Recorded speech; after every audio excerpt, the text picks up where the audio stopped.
जी, इस वक्त मैं मौजूद हूँ सिंध असम्बली में, जहाँ पर इस वक्त मेरे साथ हैं दादू के मुंतखब नुमाइंदे पीर मुजीब, बैरिस्टर पीर मुजीब मौजूद है। आइए इनसे बातचीत करते हैं। अच्छा सर, हम देख रहे हैं कि मुल्क भर में जो है क्लाइमेट का एक इशू है चल रहा है, और सबसे ज़्यादा जो गर्म इलाके हैं वो सिब्बी और दादू भी जो है हम देखते हैं सिंध में सबसे ज़्यादा वो मुतासर होता है। तो हम देख रहे हैं कि शहर भर में बदतरीन जो है वो दरख्तों की कटाई की गई है। उस तरह से दरख्त नहीं थे जो हम बचपन में वहाँ देखते आ रहे थे। तो क्या जी, ये बहुत ही अहम इशू है जो आपने आज सवाल किया है। और आप देखें कि क्लाइमेट चेंज की वजह से जिसने पूरी दुनिया को इफ़ेक्ट किया है, लेकिन ख़ास तौर पे डिस्ट्रिक्ट दादू क्लाइमेट चेंज की वजह से 2022 में जो फ्लड्स आए, आपने देखा कि हमारा तकरीबन 80 से 90% इलाका डूब गया। तो हमारे पास जो एक्सट्रीम वेदर पैटर्न्स हो गए हैं, ये पहले नहीं होता था, और इसकी फ्रीक्वेंसी बहुत बढ़ गई है। और ये क्लाइमेट चेंज खाली बातें नहीं है, ये एक हकीकत है, एक ग्राउंड रियलिटी है।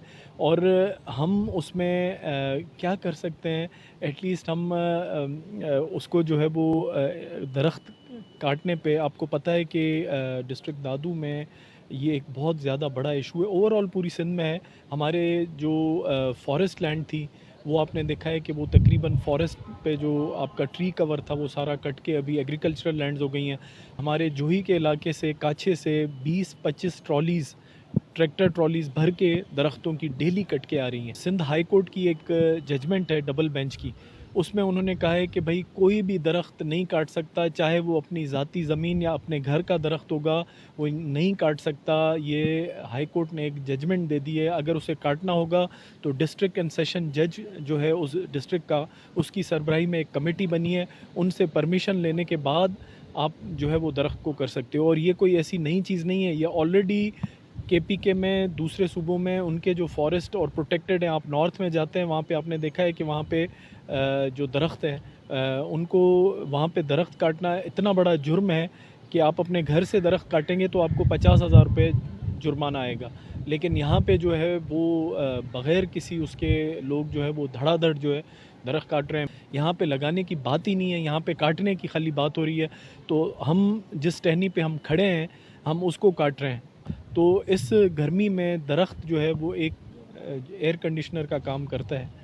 तो हमें दरख्त लगाने की ज़रूरत है। जहाँ पे दरख्त हैं आप देखें तो वहाँ पे आपको मौसम चेंज नज़र आता है। तो हमने वहाँ पे अपनी कम्युनिटी को साथ मिला के उनको अवेयरनेस भी देनी है, और ख़ास तौर पे मैं यूथ उसको ये अवेयरनेस देना चाह रहा हूँ, क्योंकि हम लोग जो है वो जाएंगे, उसके बाद वो यूथ को आना है। उनको क्या मिलेगा अगर ये, आप देखें जिस तरह ये टेम्परेचर बढ़ रहा है, अगर 55 पे या 60 पे पहुंच गया तो फिर तो हमारा या जानवरों का या परिंदों का ज़िंदा रहना ही जो है वो महाल हो जाएगा। दूसरा, ये गवर्नमेंट कर सकती है कि जो लॉ है उसमें थोड़ी सख्ती लाई जाए। उस ये अंग्रेज़ों के टाइम के कानून बने हुए हैं, उसकी जो सज़ा है उसको मज़ीद या फ़ाइन को बढ़ाया जाए और उस पर इम्प्लीमेंटेशन हो।